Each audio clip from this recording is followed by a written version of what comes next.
What if the cities of the ancient world were more than just stone and mortar? What if they were living maps of the cosmos itself, designed with precision so perfect it defies coincidence? Picture this: you're walking down a street in ancient Thebes, where the temples don't just face the sunrise, they align with constellations invisible to the naked eye. The pyramids of Giza don't just rise toward the sky, they mirror the stars of Orion's belt with mathematical exactness. These aren't random choices, they're part of a grand design, a celestial language written in stone by civilizations who understood the universe in ways we're only now beginning to grasp. This is the cosmic blueprint, a hidden code woven into the very foundations of ancient cities across the globe. From the pyramids of Egypt to the temples of Angkor Wat, from the labyrinthine streets of Teotihuacan to the sacred geometry of Greece, our ancestors left behind a puzzle. They built their worlds as reflections of the heavens, aligning their cities with solstices, equinoxes, and the movements of planets. But why? Were they trying to communicate with the gods, or did they possess knowledge so advanced it's been lost to time? The answers lie in the numbers, the precise angles, the sacred ratios, the astronomical alignments that modern researchers are still struggling to decode. This isn't just about history, it's about rediscovering a forgotten way of seeing the world. These ancient architects didn't just build structures, they encoded the secrets of the universe into their cities, creating monuments that served as bridges between earth and sky. And today, we're standing on the threshold of understanding their genius. So let's step into their world where every stone tells a story, every corridor points to a star, and every city is a mirror of the cosmos. Because what if the past holds the key to unlocking mysteries we've yet to solve? The journey starts now. The cosmic blueprint isn't just about alignment, it's a language. Imagine a civilization so attuned to the heavens that they didn't just observe the stars, they translated them into stone. Take the Great Pyramid of Giza, for example. Its sides aren't merely angled, they're calibrated to the dimensions of Earth itself, with a margin of error so slim it rivals modern engineering. Or consider Angkor Wat, where the entire temple complex mirrors the constellation Draco, as if the builders were sketching the night sky onto the ground. These aren't accidents, they're deliberate, calculated decisions made by cultures who saw the universe as a living, breathing entity. But how did they do it? Without telescopes or satellites, how did ancient architects achieve such precision? Some researchers point to advanced tools we've yet to uncover, lost technologies or forgotten sciences. Others believe it was pure intuition, a deep spiritual connection to the cosmos that guided their hands. The Maya, for instance, tracked Venus's cycles with such accuracy their calculations are still correct by today's standards. The builders of Teotihuacan laid out their city along the path of the Milky Way, with its avenue of the dead aligning perfectly with the Pleiades star cluster.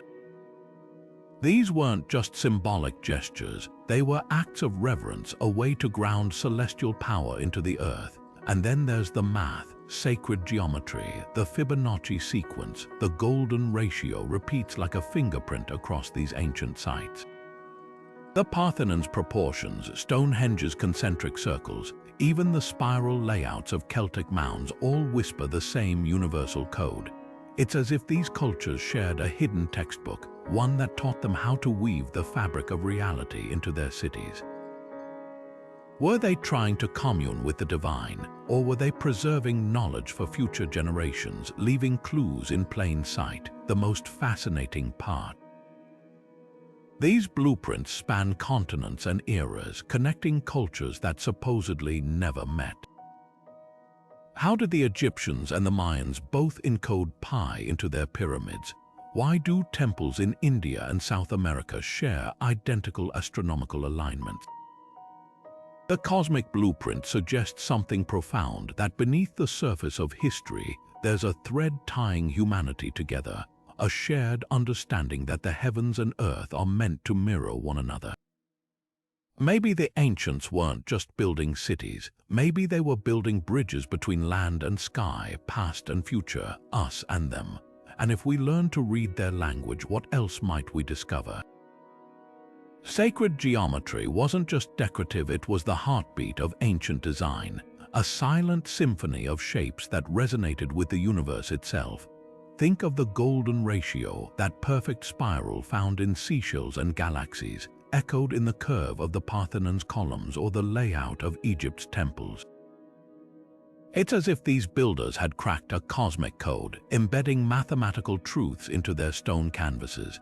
The Great Pyramid's base-to-height ratio mirrors the golden ratio so precisely that modern engineers still debate how such accuracy was possible with rudimentary tools. And it's not just one culture. This same ratio appears in India's Mandir temples, China's Forbidden City, even the intricate mosaics of Islamic mosques.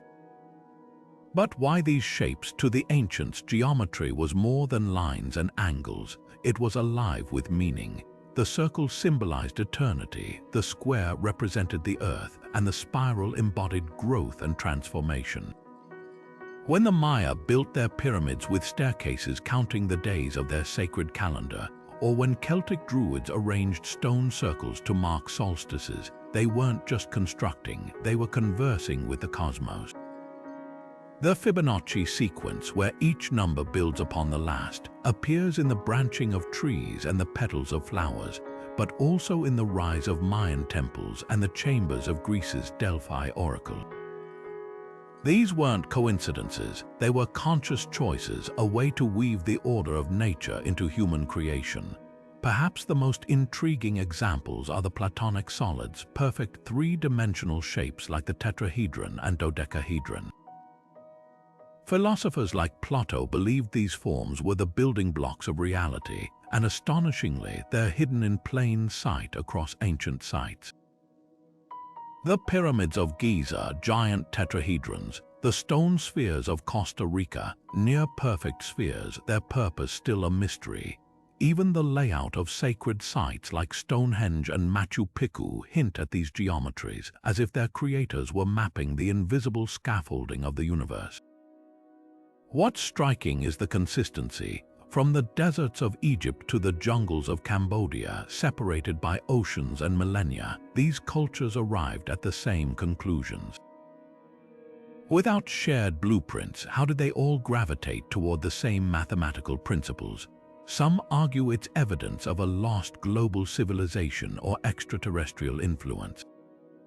But maybe the answer is simpler and more profound. Maybe sacred geometry is a universal language, written not in words but in ratios and angles, waiting for anyone who learns to see. And if that's true, then these ancient cities aren't just ruins. They're textbooks left open for us to read. Celestial alignments in ancient cities reveal a level of astronomical sophistication that still leaves researchers in awe. Take Stonehenge. Those towering stones don't just stand in a circle, they form a celestial calendar. At dawn on the summer solstice, sunlight pierces through the monument's entrance, casting a beam directly onto the central altar. This wasn't just a dramatic spectacle, it was a precise marker of time, signaling the longest day of the year, a moment when the sun seemed to pause in the sky before reversing course. The builders didn't need telescopes or star charts to achieve this. They relied on generations of observation, memorizing the sun's path with such accuracy that their calculations remain flawless thousands of years later. Then there's Teotihuacan, the sprawling Mexican city where the Avenue of the Dead stretches like an arrow pointing straight toward the Pleiades. On certain nights, this star cluster aligns perfectly with the avenue's axis, as if the street were a runway leading to the heavens. Pleiades weren't just pretty stars to the Teotihuacanos, they were divine messengers, their appearance marking the start of the agricultural cycle. When these stars rose at dusk, it was time to plant. When they vanished at dawn, it signaled harvest. The city's layout wasn't just architecture, it was a living almanac written in stone and sky. The Egyptians took it even further.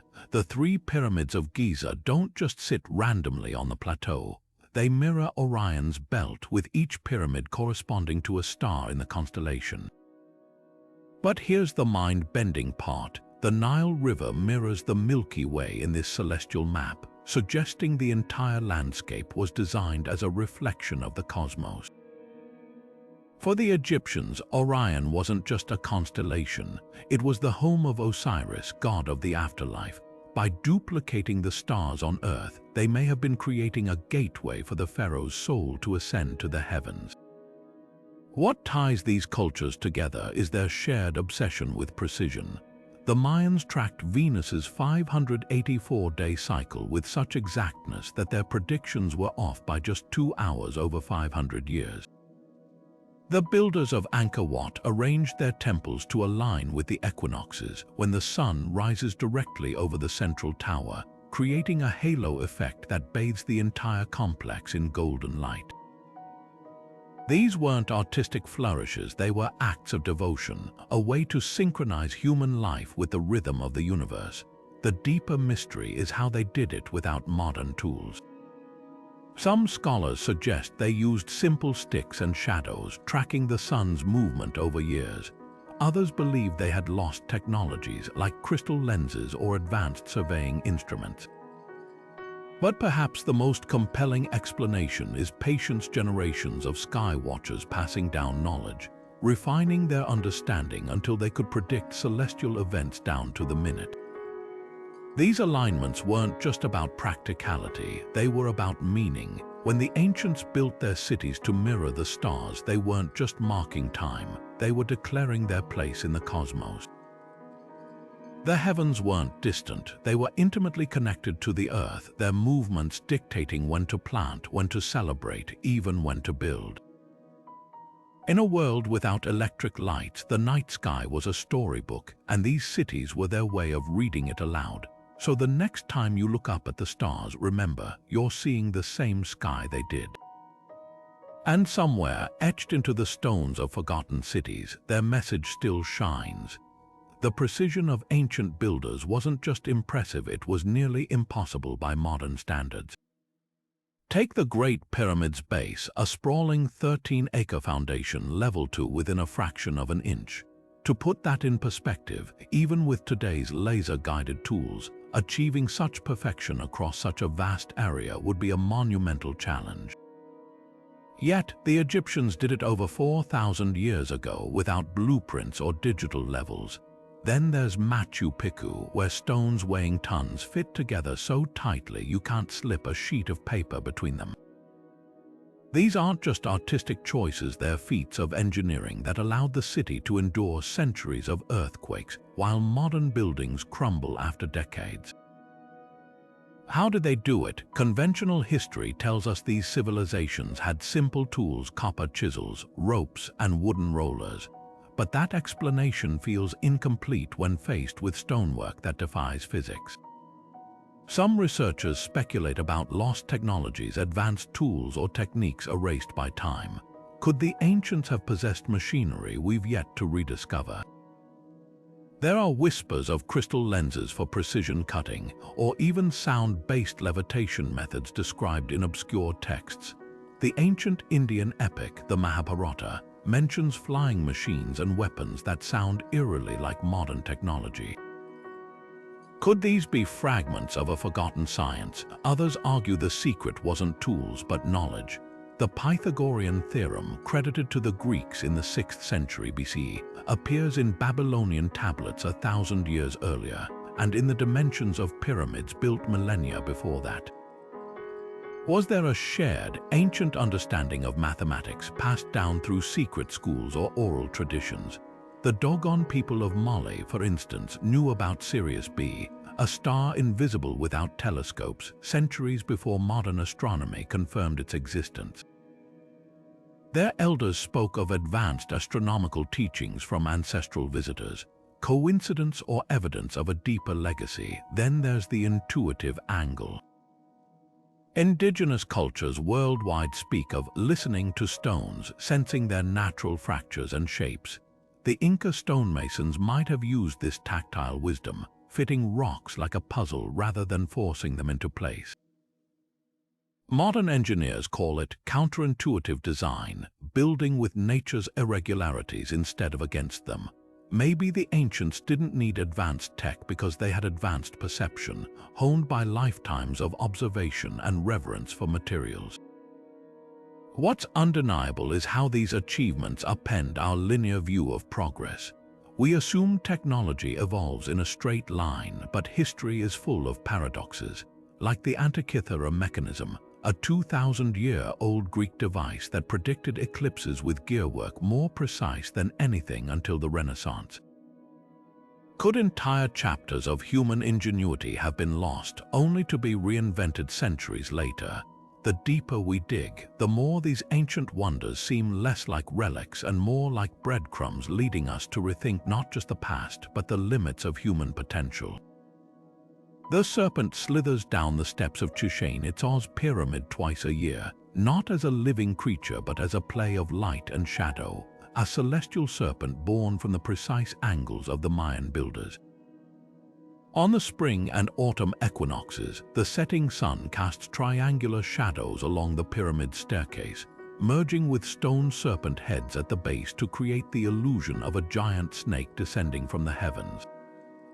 This wasn't theater, it was a sacred clock, a fusion of architecture and astronomy so advanced it still draws crowds millennia later. Meanwhile, across the Pacific, the Forbidden City's layout mirrors the Big Dipper, its gates and halls arranged according to Feng Shui principles that harmonize earthly power with cosmic order. The Chinese emperors didn't just rule from these palaces, they ruled beneath the stars, their authority sanctified by the universe itself. Venture further to India, where the Sun Temple of Konark stands as a stone chariot with 12 pairs of wheels, each acting as a sundial. The temple's spire, now lost to time, once cast shadows so precise they could mark the hours, days, even the solstices.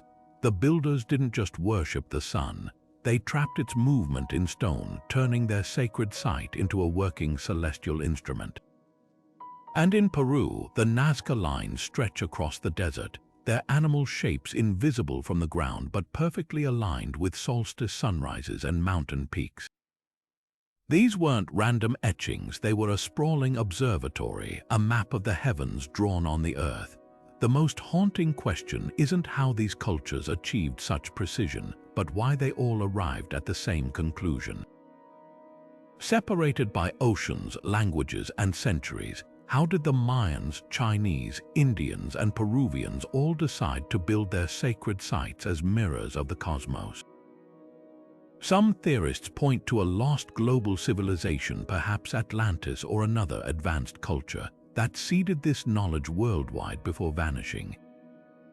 Others argue it's evidence of extraterrestrial contact, with ancient builders receiving celestial blueprints from star visitors.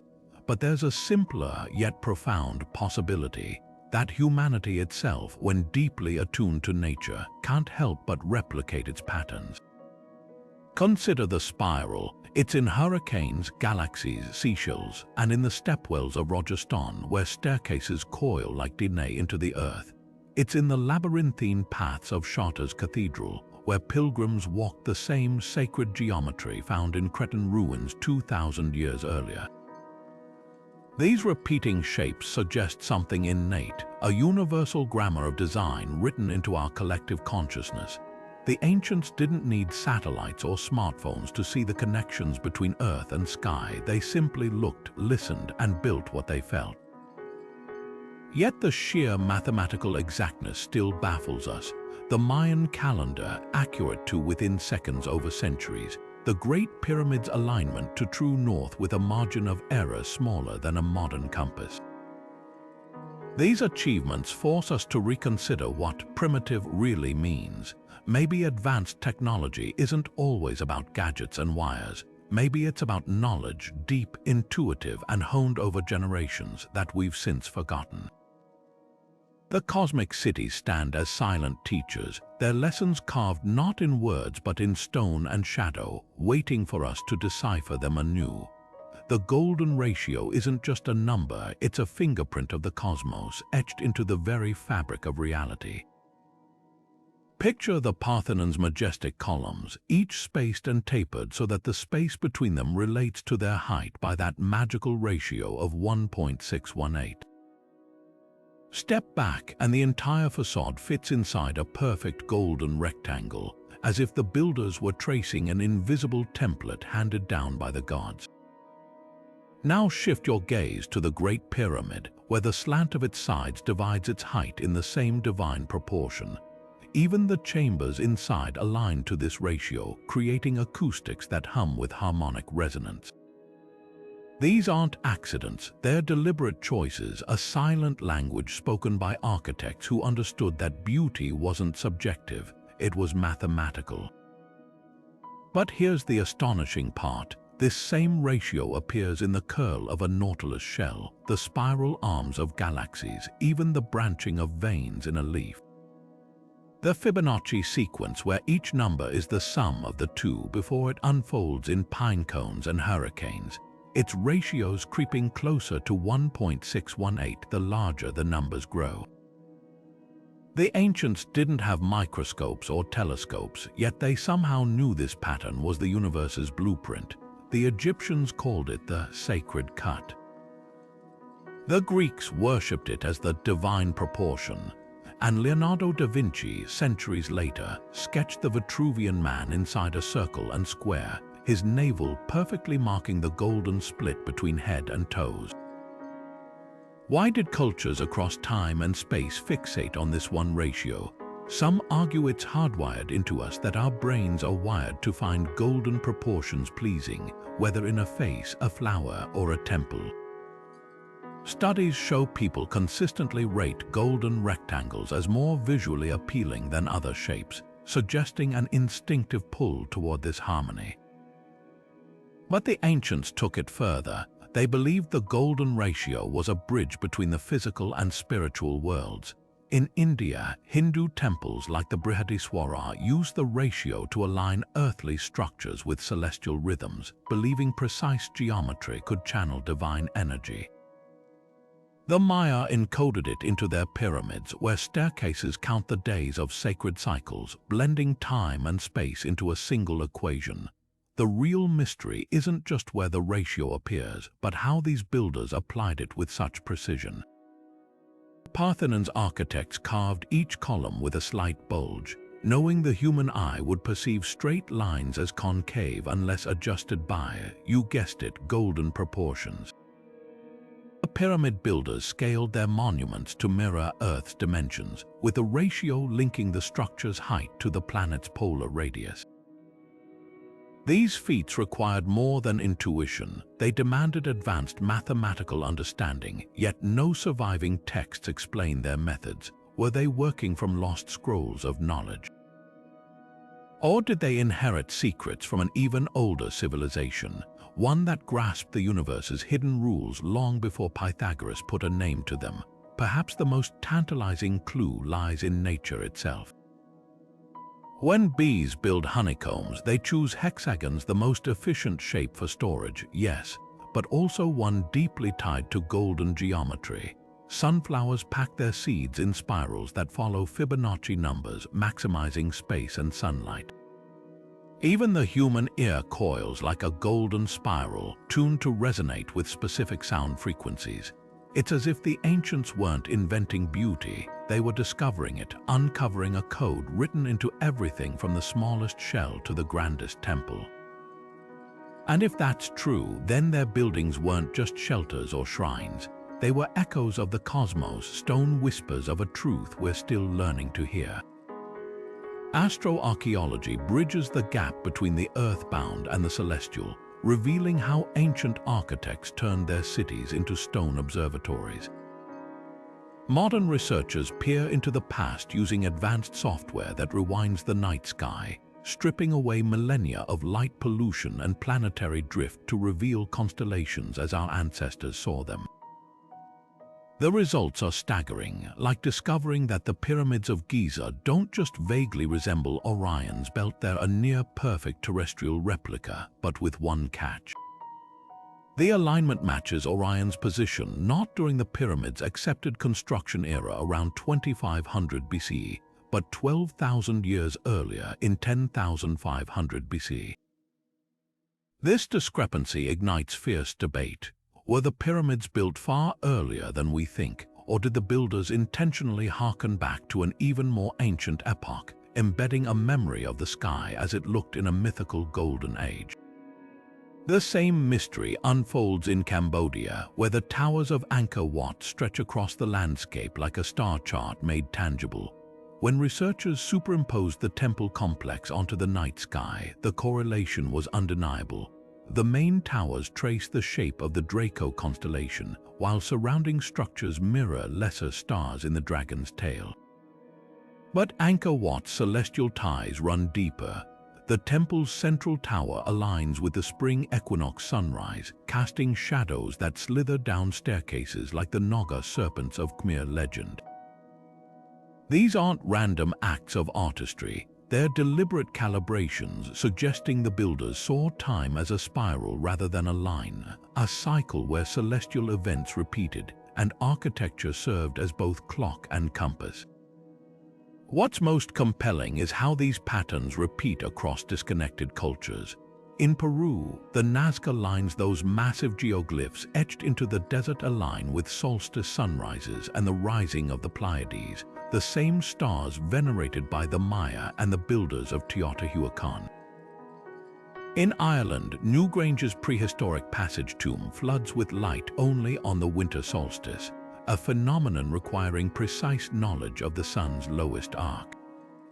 These synchronized designs hint at a shared obsession with celestial rhythm, as if ancient cultures independently arrived at the same conclusion, that the sky wasn't just to be watched, it was to be emulated. The implications ripple beyond archaeology. If these alignments were intentional, they suggest a sophistication rivaling modern astronomy. The Maya predicted Venus's cycles within minutes over centuries. The builders of Stonehenge tracked lunar eclipses with stones. How? Some argue for lost technologies, star maps passed down from vanished civilizations, or tools we've yet to uncover. Others propose that ancient sky watchers simply had what we've lost: patience. Generations of priests tracking shadows on a temple wall, scribes recording star positions over lifetimes until patterns emerged as clear as ink on parchment. Perhaps the most haunting possibility is that these alignments were meant for us. The pyramid's orientation to 10,500 BC, a date Plato associated with Atlantis. Angkor Wat's mirror of Draco, a constellation linked to creation myths worldwide. Were these monuments time capsules, their architects whispering across millennia that human history runs deeper than we know? The stars shift over epochs, but stone endures, and in that endurance the ancients may have left a message: look up and remember. The earth doesn't just spin, it wobbles like a top winding down, tracing a slow, invisible circle in the cosmos. This wobble, called precession, shifts our planet's axis over a cycle of 26,000 years, making the stars appear to drift across the sky over generations. To us, it's an imperceptible crawl, but the ancients didn't just notice it, they built entire mythologies around it. The Mayans carved this cycle into their long count calendar, dividing time into precise epochs that reset like cosmic clockwork. Hindu scriptures speak of the Yuga cycles, vast ages of creation and destruction that mirror precession's rhythm. Even the Egyptians encoded it in their texts, aligning their gods' reigns with celestial turns. The question isn't whether they knew, it's how. Consider this: observing precession requires tracking the stars not for years but for centuries. The shift is so gradual that a single lifetime wouldn't reveal the pattern. Yet cultures with no apparent connection, separated by oceans and eras, all recorded it with eerie accuracy. One theory suggests they inherited this knowledge from an earlier, advanced civilization, one that mastered the skies long before recorded history. The Greek astronomer Hipparchus is often credited with discovering precession in the 2nd century BCE, but the Mayans and Hindus were calculating it millennia earlier. Coincidence or evidence of a lost global network of sky watchers? Then there's the mythic angle. The Maya spoke of the Great Cycle, a 26,000-year journey tied to the rebirth of humanity. The Hindus described the Dhruva, the pole star, as the pivot around which the universe turns. The Egyptians linked precession to the god Osiris, whose mythos revolved around death and renewal, just as the stars returned to their starting points over epochs. These weren't just stories, they were scientific observations wrapped in allegory, a way to preserve celestial truths across generations. Without telescopes or computers, myth became their data storage. But the most baffling part, some ancient sites seem to encode precession in their very stones. Take the Sphinx gazing eastward toward the dawn. Geological evidence suggests it might be far older than traditionally dated, and its alignment matches the constellation Leo as it appeared in 10,500 BCE, a time when, according to Precession, Leo would have risen at the spring equinox.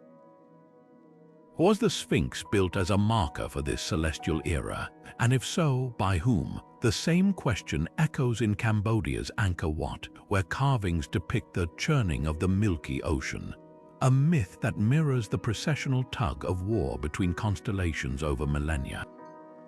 The implications are staggering. If these cultures truly understood precession, their grasp of time wasn't linear, it was dimensional. They saw history as a spiral, with celestial events recurring in grand patterns.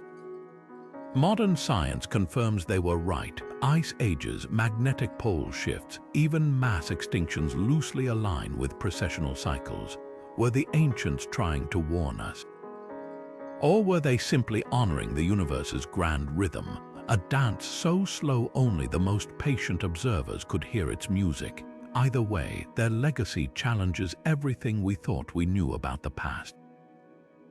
Because if they could track time in units of 26,000 years, what else did they measure? And why? Sound wasn't just something the ancients heard, it was something they built.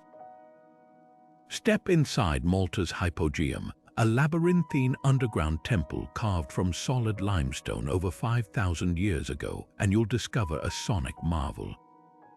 Whisper a word in the oracle chamber, and your voice reverberates through the stone, amplifying into a chorus that seems to come from everywhere at once. Archaeologists have measured frequencies here that resonate at 110 Hz, a pitch known to trigger shifts in human brain activity, quieting the prefrontal cortex and opening pathways to altered states of consciousness. Was this accidental, or were the builders of the Hypogeum acoustic engineers crafting spaces where sound could bend the mind? The same mystery echoes in Peru's Chichén de Huanta, where narrow stone corridors twist like the inner ear, funneling sound waves into a haunting symphony. Blow a conch shell trumpet in one of its galleries, and the walls hum back at you, producing dissonant tones that merge into a single, pulsing drone.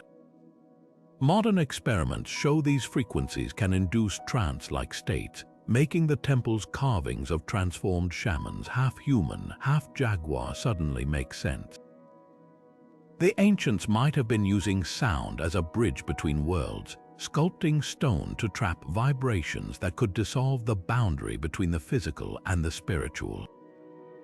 Then there's the Great Pyramid. Most focus on its geometry, but its acoustics are equally precise. The king's chamber, built from resonant red granite, vibrates at frequencies that match the harmonic series of Earth's own electromagnetic field. When researchers struck tuning forks inside, the walls amplified certain notes while cancelling others, creating standing waves that seemed to hang in the air. Tibetan monks have used similar principles for centuries, chanting in unison to levitate massive stones, or so their legends claim. Could the pyramid builders have harnessed sound to manipulate matter? The idea isn't as far-fetched as it sounds. Modern physics confirms that ultrasonic waves can suspend objects in midair, a phenomenon called acoustic levitation. What ties these sites together is intentionality. The hypogeum's chambers aren't randomly shaped, they're parabolic, designed to focus sound like a satellite dish. Chavin's labyrinth mirrors the cochlea of the human ear, turning the temple into a giant auditory receptor. Even the placement of the pyramid's chambers aligns with harmonic nodes, points where sound waves would naturally converge. These weren't happy accidents, they were calculated designs, suggesting the ancients understood sound as a tangible force, something that could heal, transform, or even transcend. The most tantalizing clue lies in myth. Indigenous cultures worldwide speak of creation through vibration, the Aboriginal Dreamtime songlines, the Hindu concept of Nada Brahma, the universe as sound, even the biblical "Let there be light," which some scholars interpret as a divine frequency manifesting matter. If the ancients truly believed sound could shape reality, then these sacred sites weren't just temples or tombs. They were instruments tuned to frequencies we're only now beginning to measure. And if we listen closely, their stones might still be singing. Ley lines stretch across the planet like invisible threads, stitching together sacred sites with uncanny precision.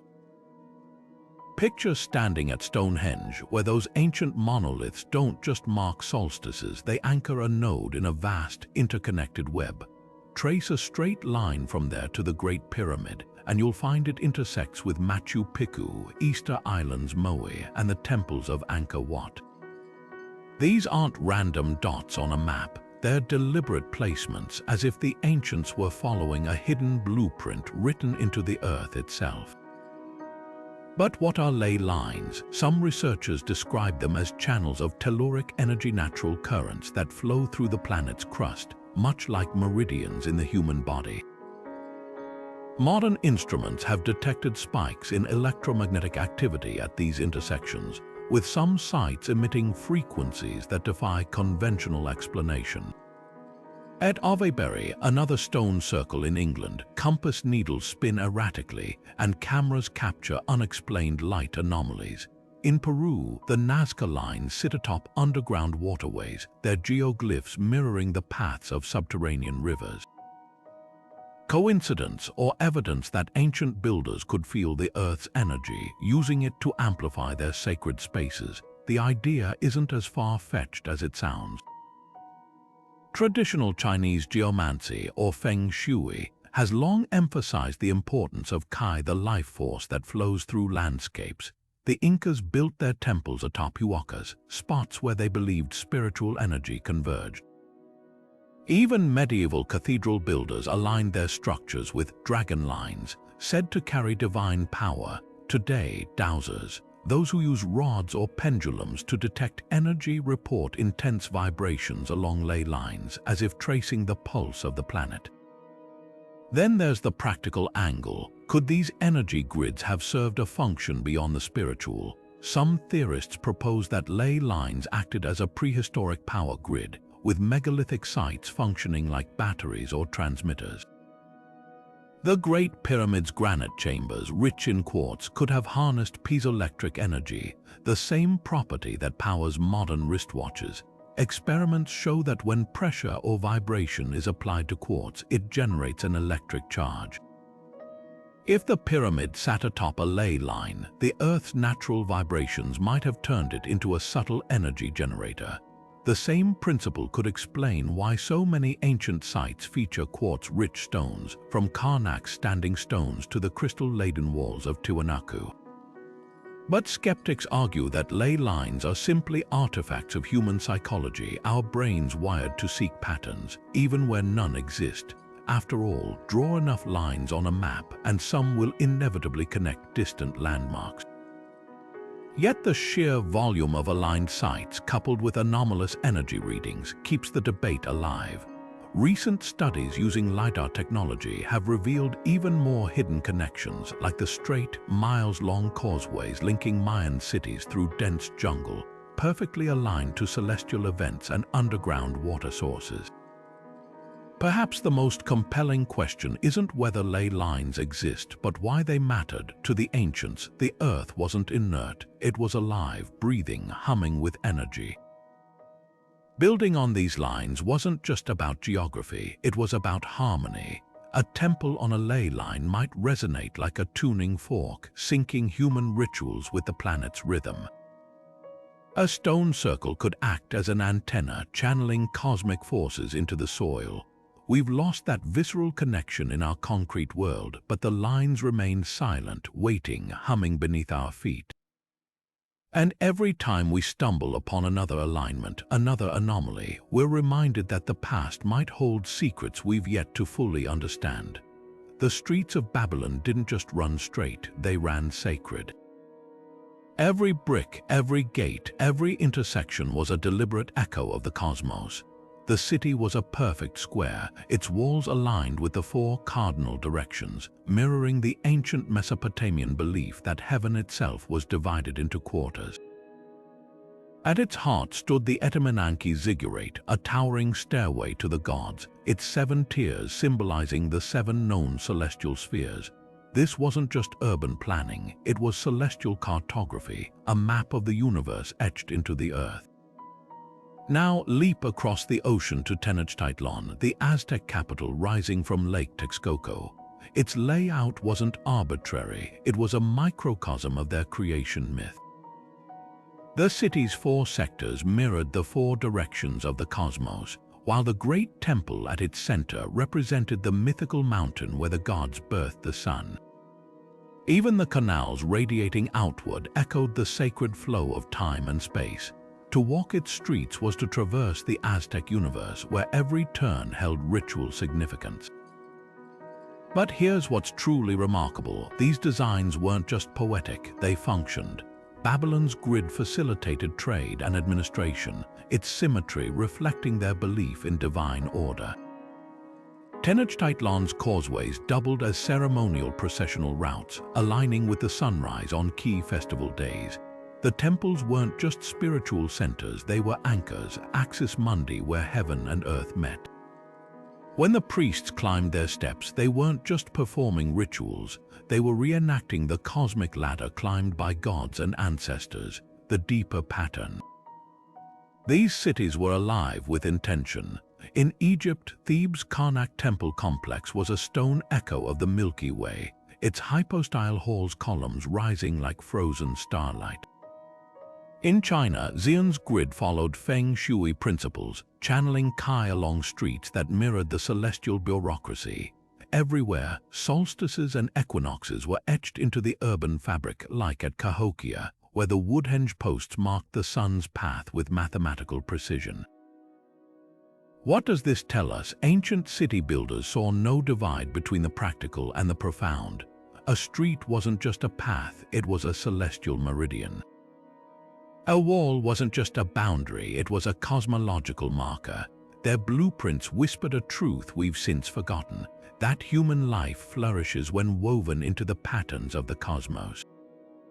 And perhaps in their stones they left us a challenge, to rebuild our world with that same reverence, where every alleyway and avenue might once again sing with the harmony of the heavens. Plato's tale of Atlantis wasn't just a fable, it was a geometric puzzle. He described a city of concentric rings alternating between water and land, a design so precise it mirrored the golden ratio. Fast forward to modern-day Cambodia, where the stepped pyramid of Ko Ker rises with eerily similar tiers, each level mathematically harmonized with the next. Coincidence or evidence that myths might be encrypted blueprints? The same pattern repeats in India's Mahabharata, where Vamana's legendary flying machines are described with technical specifics, mercury vortex engines and metal alloys that could withstand extreme heat. These aren't the vague ramblings of primitive storytellers. They're shockingly detailed accounts, as if someone had witnessed advanced technology and later dressed it in mythic language. Take the Temple of Solomon, a structure so sacred its design was supposedly dictated by divine instruction. Ancient texts describe its dimensions with exacting precision, a cubit here, a ratio there, all aligning with sacred geometry found in nature. When researchers reconstructed its floor plan, they discovered Fibonacci spirals hidden in its proportions, the same mathematical sequence that governs the growth of galaxies and sunflowers. Even more intriguing, the temple's layout mirrors Sumerian ziggurats and Egyptian sanctuaries, as if these cultures shared an architectural playbook lost to time. The key to unraveling this mystery lies in the overlap between myth and measurement. The Norse legend of Yggdrasil, the world tree, might sound like pure fantasy until you realize its 9 realms map perfectly onto the 9 spheres of ancient cosmology, each corresponding to a known celestial body. The Aboriginal Dreamtime stories speak of songlines, invisible pathways crisscrossing Australia that, when plotted, align with ley lines and star paths. These narratives aren't just poetry, they're oral equations preserving complex knowledge in story form. What if the ancients had no other way to pass down their understanding? Without textbooks or blueprints, they wrapped their sciences in allegory, knowing the numbers would survive even if the context faded. The Greek god Hephaestus forging automatons in his workshop could be a metaphor for ancient robotics. The Hindu epic Ramayana's arrow of Brahma, capable of leveling cities, reads like a description of plasma weaponry. And when flood myths from Mesopotamia to Mesoamerica all cite similar timelines around 12,000 years ago, it's hard not to wonder, were they preserving a memory of real cataclysms encoded in numbers and symbols? The most compelling evidence comes from cross-referencing. When archaeologists unearthed Baghdad's ancient batteries, clay jars with copper cylinders and acidic residue, they matched descriptions of Vimana power sources in Sanskrit texts. The Antikythera mechanism, a 2,000-year-old Greek computer, echoes legends of celestial clocks built by the gods. Even Plato's Atlantis, long dismissed as fiction, gains new credibility when you compare its ringed city to the submerged ruins of Japan's Yonaguni or Indonesia's Gunung Padang, massive, geometric structures now underwater. The deeper we dig, the clearer it becomes. Mythology might be humanity's oldest science textbook. These stories aren't just entertainment, they're survival manuals warning of pole shifts, teaching navigation by the stars, even encoding architectural secrets in verse. The cosmic blueprint wasn't just etched in stone. It was whispered around campfires, sung in temples, and woven into the very fabric of our collective memory. And if we learn to read between the lines, we might just recover technologies we thought were fantasy, but were actually history. In the shadowed chambers of Egypt's Temple of Dendera, priests traced the movements of stars across a ceiling carved with the zodiac, not as decoration, but as a sacred textbook. This celestial map wasn't just art, it was a precision tool aligning temple rituals with the rise of Sirius, the flooding of the Nile, and the rhythms of the cosmos. These priest astronomers didn't separate their calculations from their prayers. To them, the heavens were divine script, and their role was to translate it for humanity. The same fusion of roles echoed in the jungles of Mesoamerica, where Mayan scribes pored over the Dresden Codex, its pages crammed with Venus tables so accurate they could predict the planet's position 500 years into the future. These weren't dry academic exercises, they were acts of devotion, a way to synchronize human life with the gods' celestial dance. The dual role of these scholar priests reveals a profound truth. In the ancient world, science and spirituality were two sides of the same coin. The Babylonians tracked Jupiter's path to divine the will of Marduk. The Incas, sky watchers, read the Milky Way's dark constellations to forecast harvests and wars. Even Stonehenge's builders, who aligned their stones to solstices, likely saw these events as both astronomical phenomena and sacred portals. This unity of purpose shaped entire civilizations. When a Mayan priest astronomer predicted an eclipse, it wasn't just a scientific feat. It was a display of divine favor, reinforcing the king's mandate to rule. Knowledge wasn't power, it was sacred power wielded by those who bridged earth and sky. But how did they achieve such precision without telescopes or computers? The answer lies in patient, generations-long observation. The Maya's Venus tables, for example, required meticulous records spanning centuries, passed down through initiatory lineages. At Dendera, priests likely used the temple's alignment slots and shadow-casting obelisks like a giant stone calculator, turning architecture into a celestial observatory. These methods weren't just practical, they were ritualistic. To measure the sky was to commune with the gods, each calculation a prayer etched in stone or bark. The legacy of these priest astronomers lingers in the cosmic cities they designed. Angkor Wat's towers mirror Draco not just for beauty, but because its builders believed the stars were the homes of deities. Teotihuacan's Avenue of the Dead aligns with the Pleiades because its architects saw the cluster as the birthplace of creation. These weren't arbitrary choices. They were acts of sacred engineering where urban planning and cosmology merged into a single discipline. The priest astronomer wasn't just a scholar or a cleric. They were a conduit channeling celestial order into the chaos of human life. Perhaps we've lost something in divorcing science from the sacred. The ancients understood that numbers weren't cold abstractions. They were the language of the universe humming with meaning. When a Babylonian priest tracked the moon's phases or a Vedic astronomer mapped the nakshatras, they weren't just collecting data. They were listening to the whispers of the cosmos, to the pulse of time itself. And in their cities, built as mirrors of the heavens, they left us a question. What if true knowledge isn't just about measuring the stars, but understanding why they speak to us? Not every scholar sees sacred geometry in ancient cities as intentional.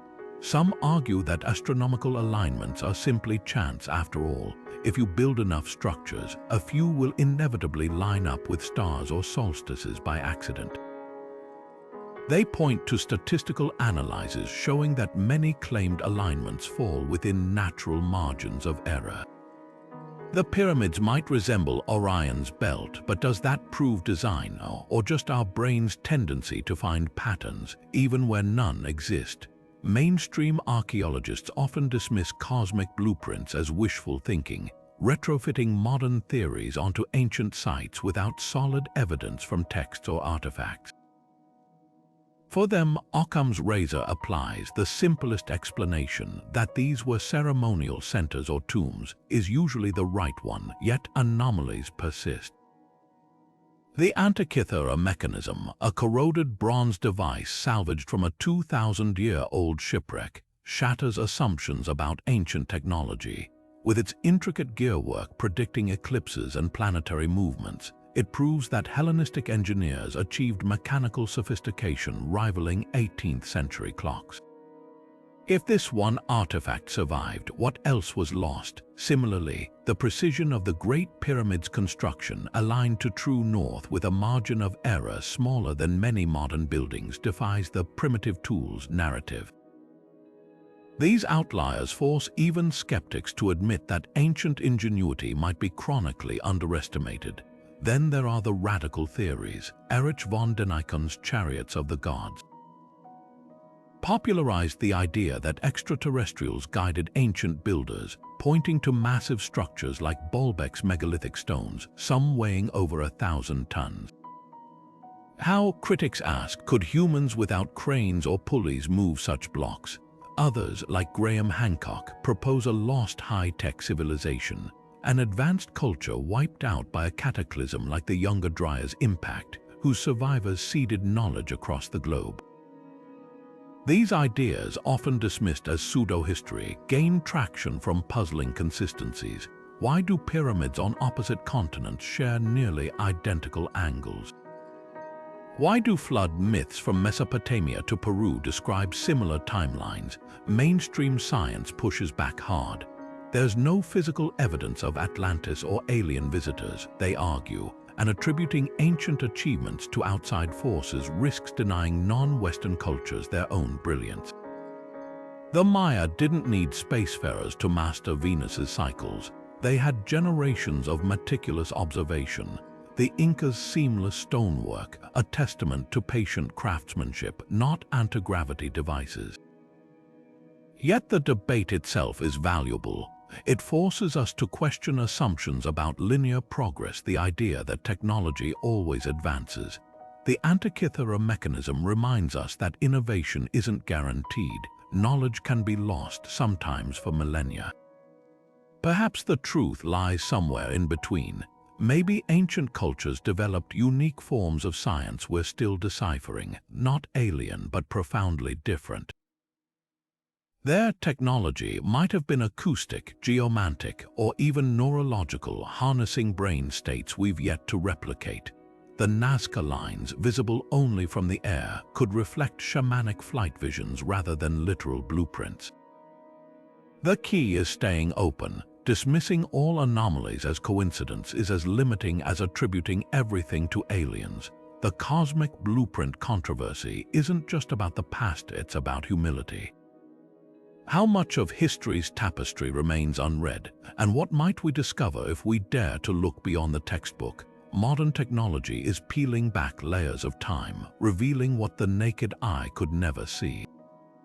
In the dense jungles of Guatemala, LiDAR lasers pierce through centuries of overgrowth, exposing the sprawling grid of a lost Mayan metropolis, roads, palaces, and reservoirs hidden for 1,000 years. These scans don't just map ruins, they rewrite history, showing cities far larger and more sophisticated than textbooks ever suggested. Meanwhile, in Rome, 3D modeling resurrects the Pantheon's original bronze ceiling, demonstrating how its oculus didn't just awe worshippers. It cast sunlight onto specific altar stones during equinoxes, turning the entire dome into a celestial clock. What was once dismissed as ancient superstition is now measurable, quantifiable, real. Archaeoastronomers are the new detectives of antiquity, armed with software that rewinds the night sky. Plug in the coordinates of Peru's Chanquillo Towers, and the program confirms what locals whispered for generations. These 13 stone structures are a solar calendar, tracking the sun's yearly journey with razor precision. Similar tools reveal that England's Callanish stones don't just face random compass points, they frame the moon's extreme northern standstill, an event occurring only every 18.6 years. These aren't vague alignments, they're mathematical certainties proving ancient observers recorded celestial cycles with an accuracy that rivals modern astronomy. The most startling revelations come from cross-referencing. When researchers superimposed the star patterns of 10,000 BCE over Egypt's Giza Plateau, the pyramid's layout matched Orion's belt perfectly, but only for that distant epoch. This raises a haunting question. Were the builders encoding a memory from an even older era, a time before recorded history? Digital tools are also decoding myth. The Greek legend of Daedalus' labyrinth, long thought fictional, gains new credence when ground-penetrating radar uncovers a vast underground network beneath Crete's Knossos Palace, its twisting corridors mirroring the celestial paths of ancient star maps. What's emerging isn't just a collection of isolated discoveries, but a pattern. From the deserts of Petra to the temples of Cambodia, cultures separated by continents and millennia shared an obsession, binding earth to sky. Today's tech lets us see through their eyes, confirming that their myths were often observational data wrapped in allegory. The Hopi tales of blue star ancestors align with the recorded supernova of 1054 CE. Polynesian navigation chants, once dismissed as poetry, encode star bearings accurate enough to guide voyages across thousands of ocean miles. The implications stretch beyond archaeology. As we digitize these ancient sciences, we're recovering more than history, we're reclaiming lost ways of knowing. The Mayas' drought predictions based on Venus cycles could inform modern climate models. Stonehenge's solstice markers hint at sustainable agricultural calendars rooted in celestial rhythm. Perhaps the past's greatest lesson isn't about how they built, but why. To live in harmony with a universe they understood as deeply as we understand silicon chips. cosmic blueprint wasn't just their map, it might still be ours. The precision of the ancient world's builders wasn't just impressive, it was borderline supernatural.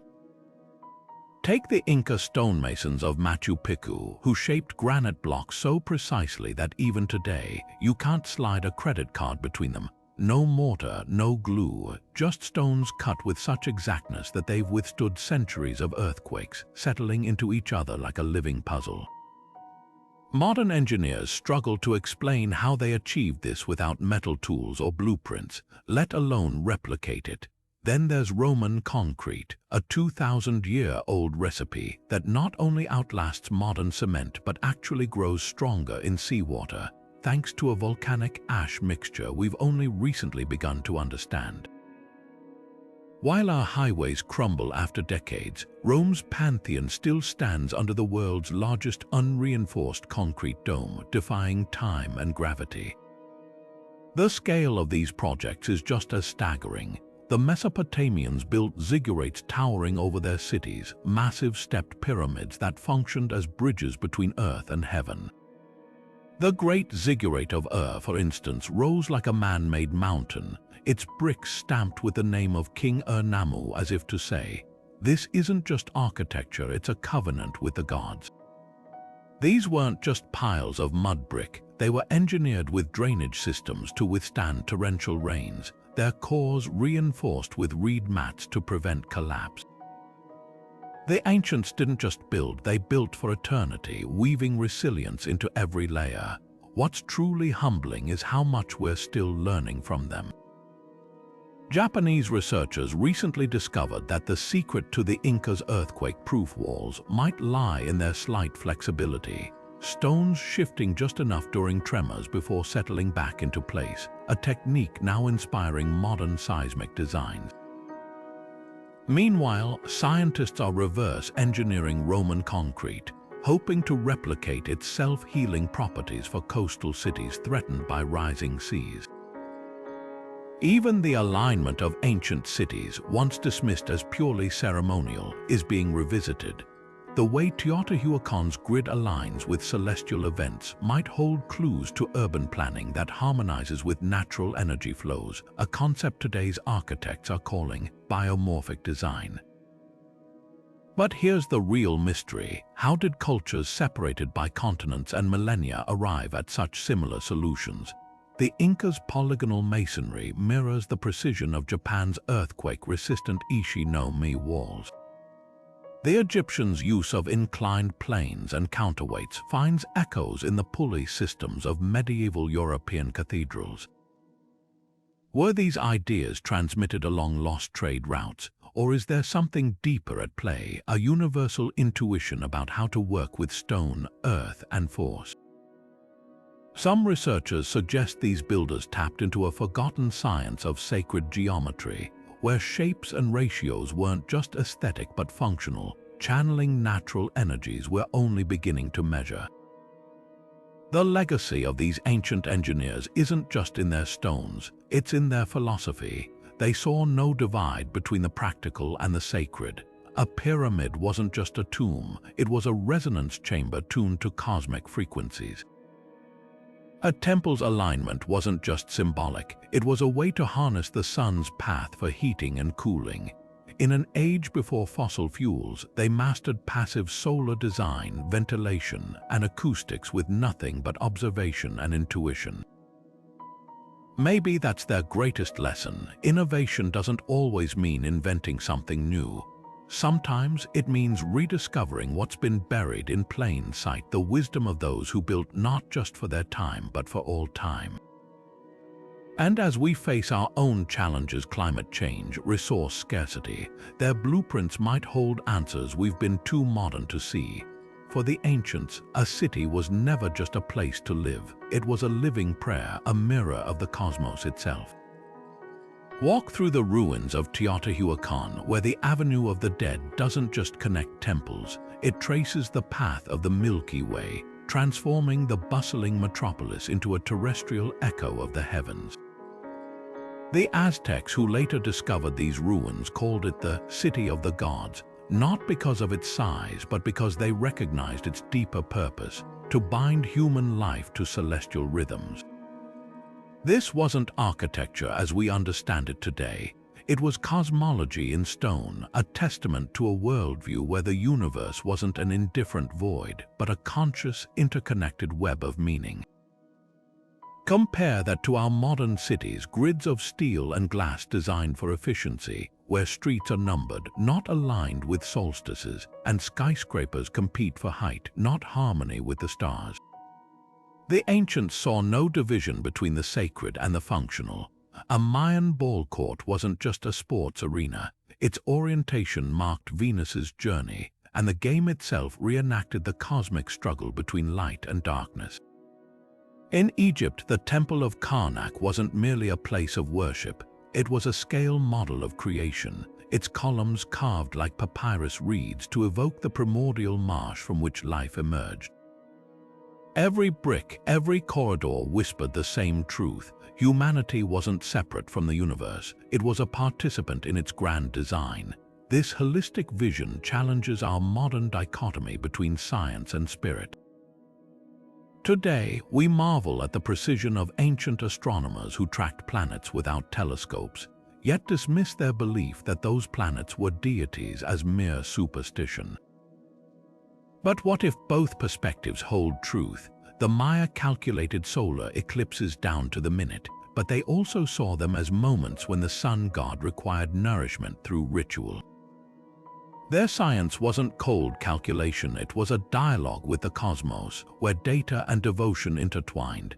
Similarly, Hindu temple architects used complex geometry to channel spiritual energy, yet their designs also created natural ventilation systems that cooled interiors in scorching summers. Their genius lay in uniting the practical and the profound. Perhaps this ancient integration holds a key for our fractured modern world. As climate change and urban alienation escalate, the cosmic cities offer a radical alternative, design that doesn't dominate nature but converses with it. Imagine a metropolis where buildings align with seasonal sunlight to reduce energy use, or where parks are laid out in sacred spirals to enhance well-being. The Bhutanese already practice this philosophy, measuring progress not by GDP but by gross national happiness, with architecture that honors mountain spirits and river deities. Even Western scientists are catching on. Biophilic design studies show that spaces mimicking natural patterns reduce stress and boost creativity. The ancients knew this instinctively. Their cities weren't just shelters, they were ecosystems of meaning where every element served both body and soul. The most poignant lesson lies in the humility of these designs. The Nazca lines, visible only from the sky, suggest their creators understood humanity's smallness in the cosmic tapestry.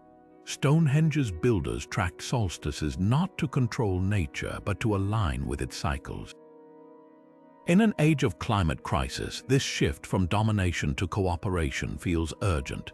The cosmic blueprint whispers that true innovation isn't about conquering the universe, but learning its language and recognizing that we've always been part of its story. The stones of these ancient cities still speak if we're willing to listen. Buried beneath the sands of time lie objects that shouldn't exist, artifacts so baffling they unravel the tidy timeline of human progress.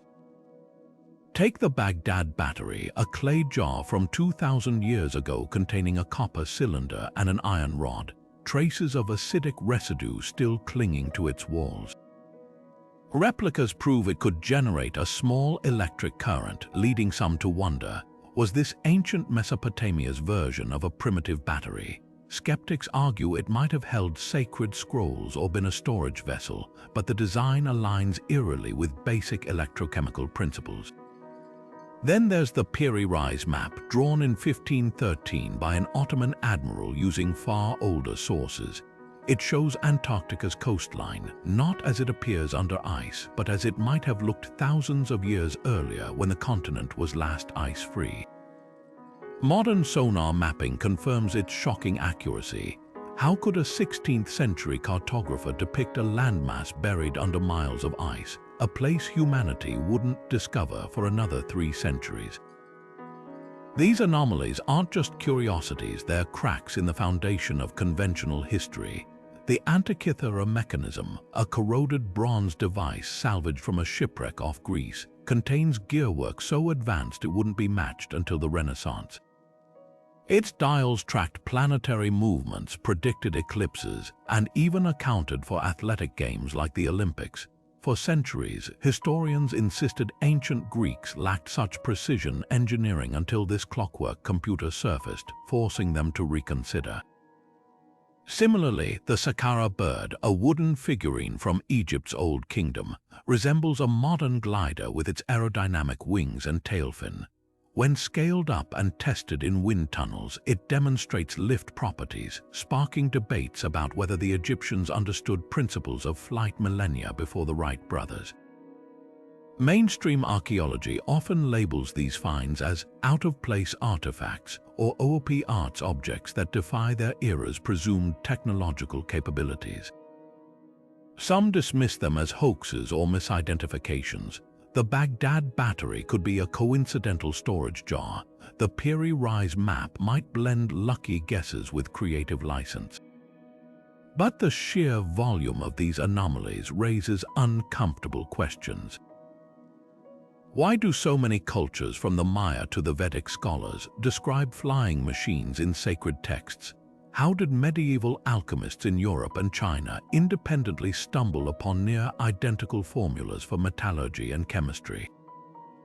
The most compelling argument isn't that these artifacts prove lost high-tech civilizations or alien intervention, it's that they reveal how little we truly know. Human ingenuity is far older and more adaptable than we've been taught. Perhaps the Baghdad battery powered electroplating for temple ornaments. Maybe the Piri Rise map preserves fragments of Ice Age knowledge passed down through generations of seafarers. The Antikythera mechanism suggests that scientific brilliance isn't linear. It can flourish, fade, and re-emerge across millennia. These outliers don't just challenge history, they humble us. They whisper that the past might hold forgotten chapters where innovation and intuition walked hand in hand, leaving behind clues we're only beginning to decipher. And every time another anomaly surfaces, it's a reminder. The story of human progress isn't a straight line, it's a mosaic with missing pieces we've yet to find. The architects of these ancient cities didn't just carve stone, they sculpted consciousness itself. Step into the Temple of Karnak, where towering columns rise like petrified forests and the air hums with a peculiar energy. Modern researchers have measured unusual electromagnetic fluctuations here, frequencies that align with the human brain's theta waves, the same rhythm associated with deep meditation and visionary states. Was this accidental? Or were the priests of Amun-Ra conducting something far more profound than rituals, orchestrating an environment where the mind could transcend its ordinary limits? Across the ocean, the zigzagging walls of Sacsayhuaman in Peru tell a similar story. These megaliths, fitted together with impossible precision, aren't just earthquake-resistant, they're sonic resonators. Strike one of the andesite blocks and it emits a low, pulsing tone that seems to vibrate through the bones. Indigenous elders still speak of these sites as wakas, places where the veil between worlds grows thin. The deeper you look, the clearer it becomes. These cities weren't just dwellings or temples. They were technologies of transcendence. Consider the initiation chambers beneath Egypt's pyramids, where candidates underwent the Osirian mysteries. Wall carvings depict priests lying in stone sarcophagi, not for burial but for ritual rebirth. The chamber's dimensions create standing sound waves at frequencies known to induce trance states, suggesting these rites weren't merely symbolic. They were neuroscientific. Even the pyramid's narrow shafts, long thought to be ventilation ducts, align with stars like Sirius at specific epochs, flooding the chambers with celestial light during sacred ceremonies. This wasn't theater, it was a carefully engineered environment for shifting perception, a gateway between dimensions built into the very architecture. The same principle echoes in the jungles of Cambodia. Angkor Wat's central tower doesn't just mirror the cosmic mountain of Hindu cosmology, it's a focal point for energy. Visitors often report a tingling sensation when touching its stones, and thermal imaging reveals unexplained heat patterns along its staircases. Local legends say the temple was built by the divine architect Vishvakarma, who infused it with mantras that still vibrate in the stone. Modern science might call this the piezoelectric effect, the same property that makes quartz watches tick, but to the ancients, it was living proof that matter and spirit were inseparable.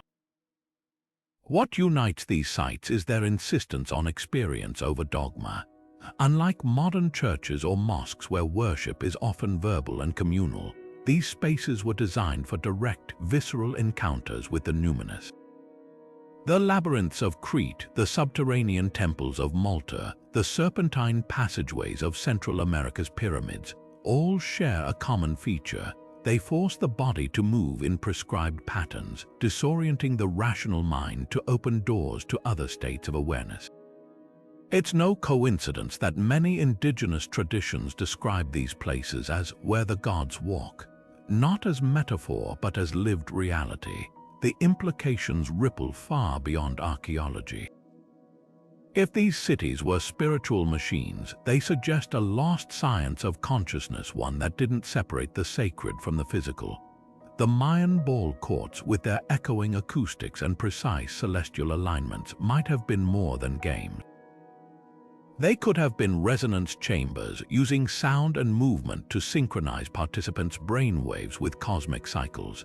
The stone circles of Europe, often dismissed as primitive calendars, might have functioned like giant tuning forks, harmonizing human biology with Earth's magnetic field. Perhaps that's the true purpose of the cosmic blueprint, not just to mirror the heavens, but to awaken the celestial within. In a world obsessed with external progress, these silent stones whisper an invitation to remember that the greatest technology isn't outside us but inside. And somewhere in the interplay of geometry, sound, and starlight, the ancients left a map not to buried treasure, but to the untapped potential of the human spirit. Lessons from the ancients aren't locked in the past, they're blueprints for cities that could heal our planet. Picture a metropolis where buildings don't just consume energy but generate it, their facades angled to harness sunlight like the solar-aligned temples of Egypt. Envision rooftops lush with gardens, echoing the hanging gardens of Babylon, filtering pollutants and cooling the air naturally. The Maya engineered reservoirs into coal that collected rainwater with such precision that their system sustained a bustling city through droughts. Meanwhile, modern concrete jungles funnel stormwater into overwhelmed sewers. The difference: ancient planners didn't fight nature, they collaborated with it, turning constraints into innovations. The secret lies in their holistic vision. Where we zone cities into sterile districts, residential here, commercial there, the ancients wove them together like living organisms. Take Mohenjo-Daro, the Indus Valley marvel where homes had indoor plumbing and streets were laid on a grid to catch monsoon winds, cooling the city passively. Compare that to today's urban heat islands where asphalt and glass amplify temperatures until air conditioning becomes a lifeline. The ancients didn't have our technology, but they mastered something we've forgotten: design that breathes. Angkor Wat's moats weren't just decorative. They regulated microclimates while its canals mirrored the celestial Ganges, merging utility with sacred geometry. But the most radical lesson isn't about engineering, it's about meaning. Ancient cities weren't just functional, they were soul-nourishing. The labyrinthine alleys of Fez or the steppe terraces of Machu Picchu didn't prioritize speed. They celebrated wandering, chance encounters, and the rhythm of human connection. In a world where skyscrapers isolate people in vertical silos, these designs fostered community. The Greek agora wasn't just a marketplace, it was the heartbeat of democracy, where politics, commerce, and philosophy collided under open skies. What if our plazas today weren't barren concrete patches but vibrant stages for collective life? aligned like Stonehenge to catch both sunlight and spontaneity. Sustainability wasn't a buzzword to the ancients, it was survival. The Nabateans carved Petra into rose-red cliffs not just for grandeur, but because the stone's thermal mass kept interiors cool in blistering deserts. Roman aqueducts used gravity to deliver water across mountains, a feat modern pipelines achieve with energy-guzzling pumps. Even waste was sacred. In Tenochtitlan, human excrement fertilized floating chinampas, turning waste into wealth. Contrast that with our landfills leaching toxins while we mine synthetic fertilizers. The cosmic cities whisper a truth we're desperate to hear. Efficiency isn't about extraction, it's about cycles. The final revelation: scale. Ancient builders thought in generations, not quarterly reports. The cathedrals of Europe took centuries to complete, yet each stone was laid with the certainty that future hands would finish the vision. Today, we rush to erect disposable towers with lifespans shorter than the pyramid's construction time. There's humility in the long view, a recognition that cities outlive their builders. Maybe that's the ultimate gift of the cosmic blueprint, not just better designs but better ancestors, to build now for a world we'll never see yet will forever inhabit. Not every stone circle pointing toward the sunrise was built as a celestial calculator, and not every pyramid's alignment holds cosmic significance. The truth about ancient sites is messier and more fascinating than popular myth suggests. For every precise solstice marker like Stonehenge, there are dozens of structures with claimed alignments that crumble under scrutiny. Take the so-called America's Stonehenge in New Hampshire, a jumble of glacial boulders later rearranged by a 20th century eccentric, yet often touted as an ancient astronomical observatory. Or the Bosnian pyramids, natural hills mislabeled as man-made wonders by overzealous theorists. These cases aren't just harmless errors, they distract from the real genius of cultures who truly did map the stars onto Earth. The line between pattern and coincidence is thinner than we think. Humans are hardwired to seek meaning in randomness, a psychological quirk called apophenia. When a temple corridor happens to face the winter solstice sunset, it's tempting to declare it intentional, but without corroborating evidence like inscriptions, artifacts, or consistent repetition across multiple sites, it might just be luck. Mainstream archaeologists use statistical tools to weed out chance alignments. If you plot every standing stone in Britain, a few will inevitably line up with major stars purely by probability. The ones that matter are those that recur across cultures, like the Pleiades' appearance in Mesoamerican, Greek, and Aboriginal sky lore. These aren't accidents, they're proof of deliberate cross-continental sky watching. Yet even genuine alignments are often misunderstood.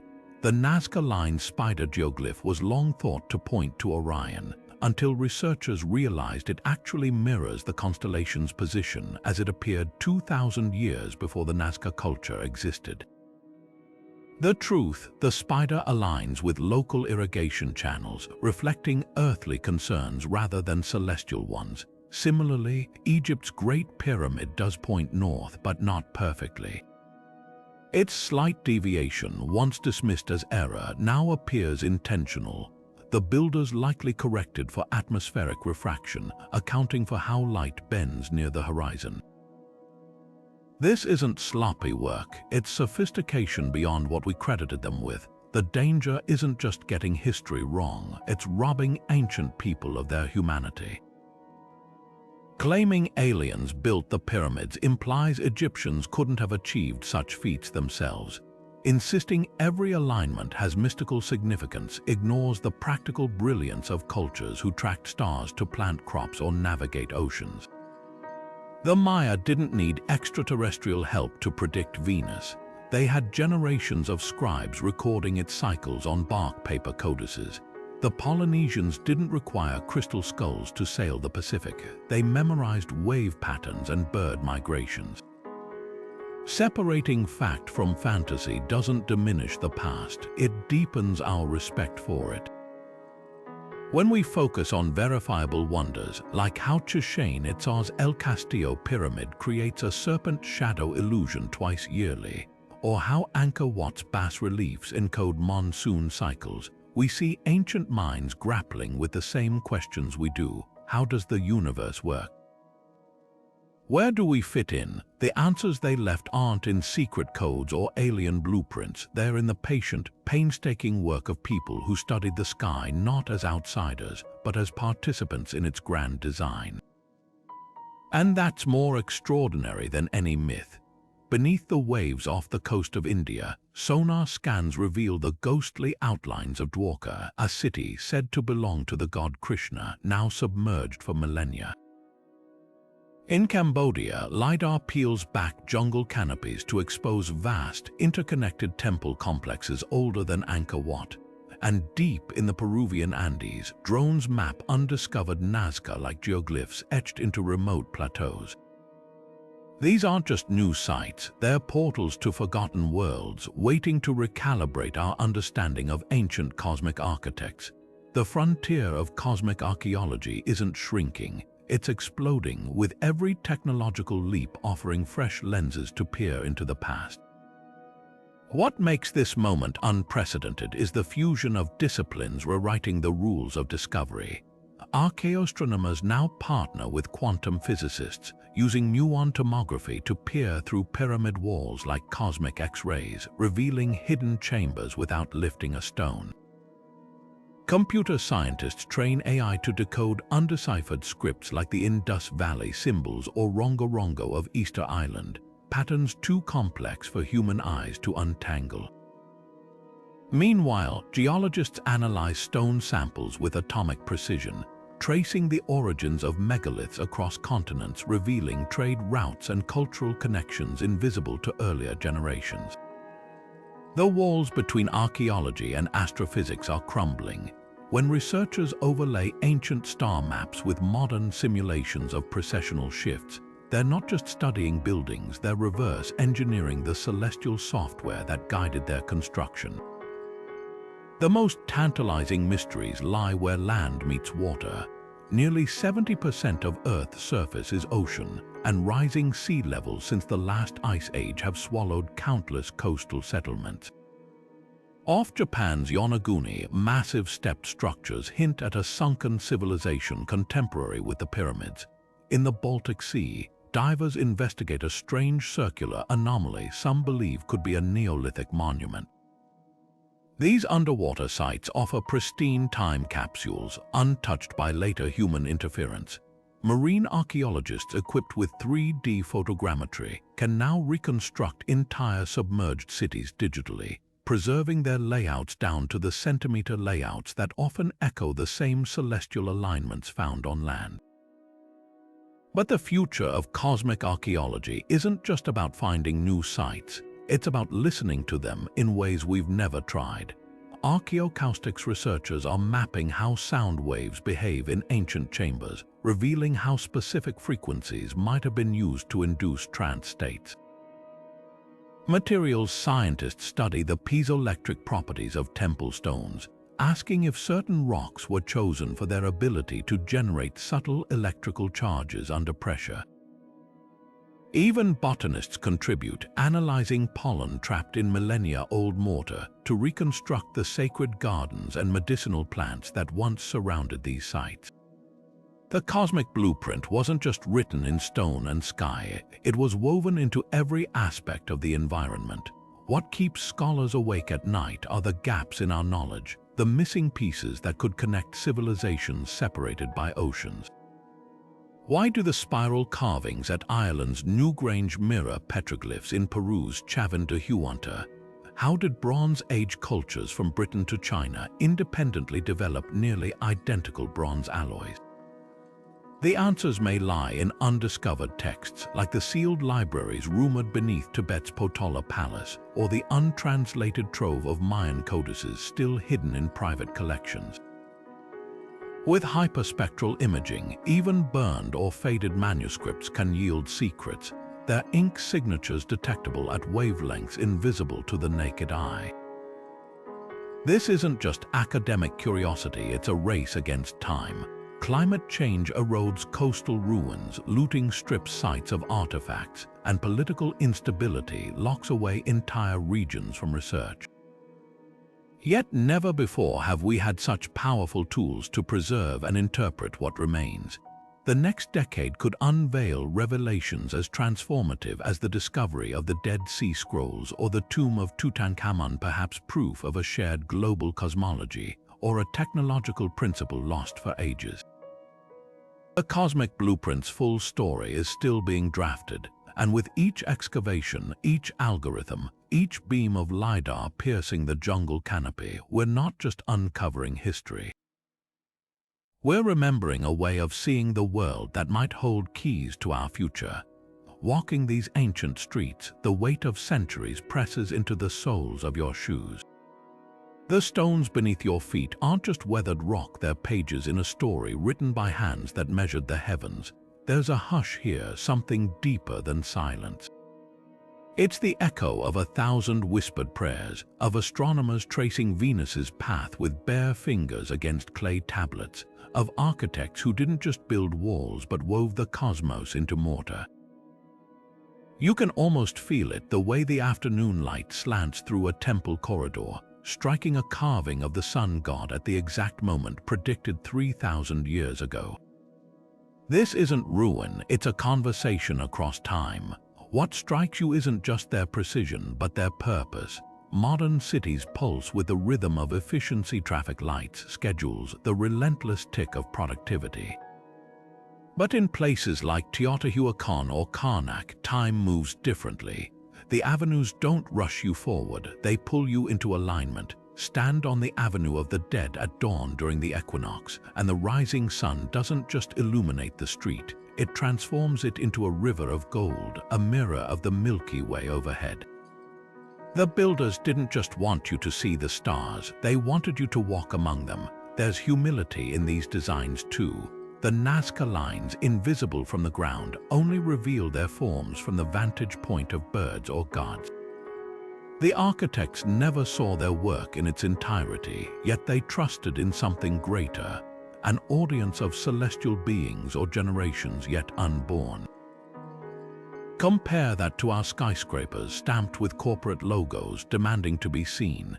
The ancients built for the ages, not the applause, and then there's the intimacy.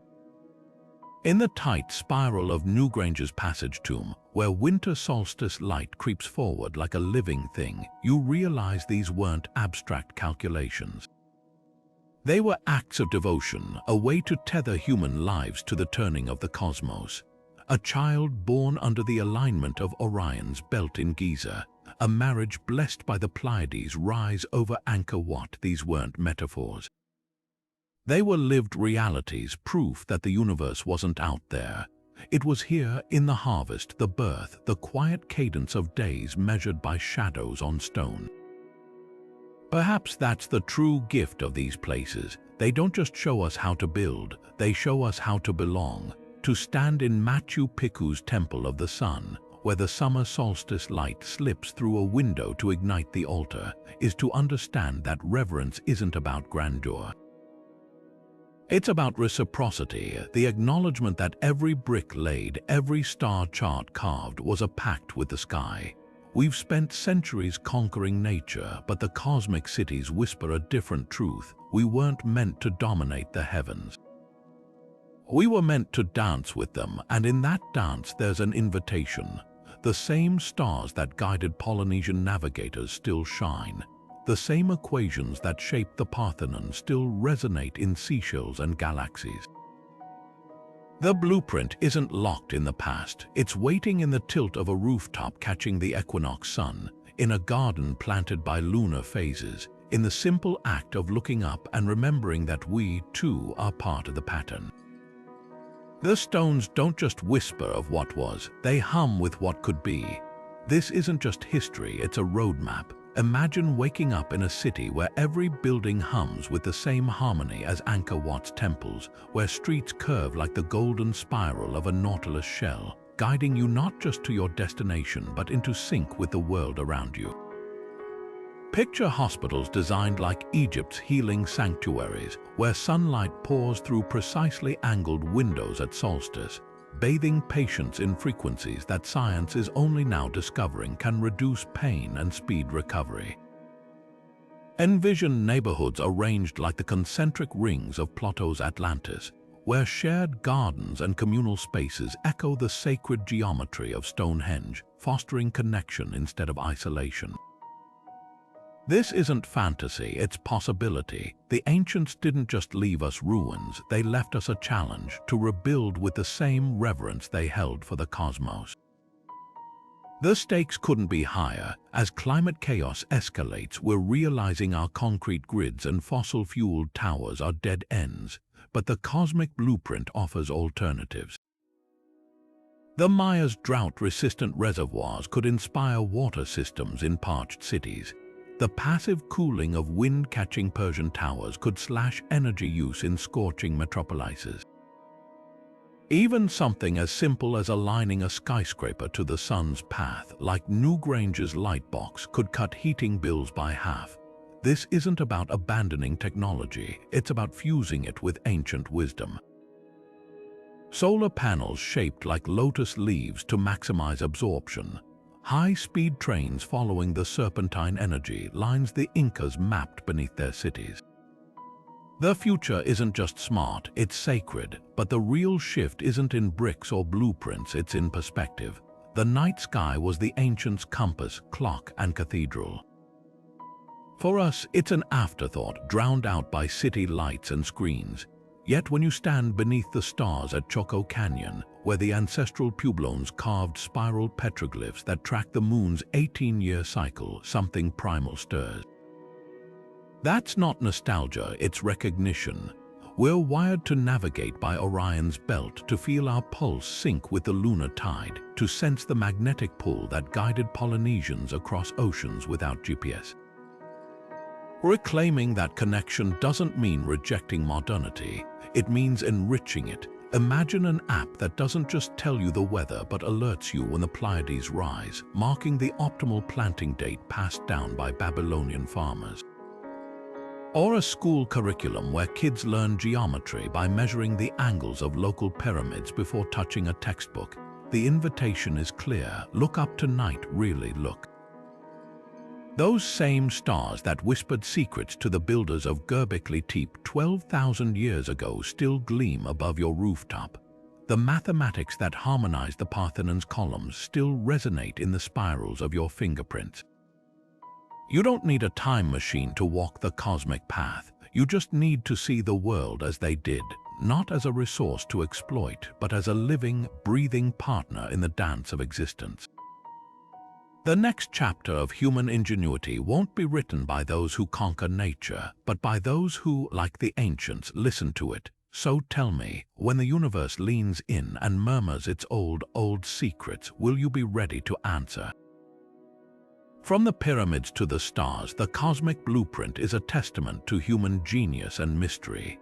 These cities are more than ruins, they're portals to a forgotten age of enlightenment. As we piece together their secrets, we might just rediscover our place in the universe. The ancients left us a map. It's time to follow it. Think about the last time you stood beneath a starry sky, feeling that quiet awe ripple through you. That's the same pull the builders of Giza or Teotihuacan felt, a longing to reach beyond the earthly, to etch their dreams into stone and align them with the heavens. Their cities weren't just shelters, they were symphonies of meaning where every street corner whispered of cosmic order. Today, as we grapple with climate crises and digital overload, their vision feels less like ancient history and more like a lifeline. What if the key to our future isn't in reinventing the wheel, but in remembering how they turned wheels into celestial clocks? Consider the humility woven into their designs. The Nazca lines, invisible from the ground, were made for eyes they'd never see. The builders of Newgrange carved a roof box to catch the winter solstice sun, a feat they'd only witness once a year if clouds permitted. These weren't monuments to ego, but acts of faith in a future they'd never inhabit. Contrast that with our disposable architecture, where glass towers rise and fall within decades. The cosmic cities challenge us to build like we'll live forever, even though we know we won't. But here's the real revelation: their blueprint isn't locked in the past. Modern architects are already weaving these principles into green designs. Barcelona's superblocks echo the pedestrian-friendly plazas of ancient Rome. Bhutan's carbon-negative buildings draw on Vedic geometry to harmonize with mountain energies. Even NASA studies Inca suspension bridges woven from grass stronger than steel for future Mars habitats. The ancients didn't just leave us ruins, they left us tools. Their solar-aligned temples hint at renewable energy grids. Their earthquake-proof walls could inspire resilient cities in tremor zones. The past isn't a museum, it's a workshop. So where do we begin? Start small. Plant a garden by the moon's phases, as the Babylonians did. Rearrange your room to catch the equinox light, like the priests of Karnak. Notice how the afternoon sun paints your wall the same gold as Angkor Wat's towers at dawn. The cosmic blueprint isn't about grand gestures, it's about intention.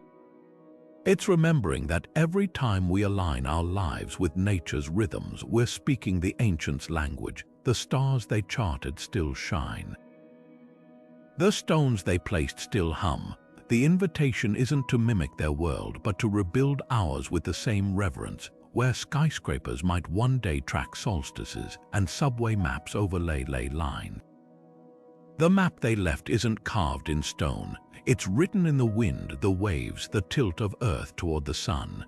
And if we dare to follow it, we might just find our way home.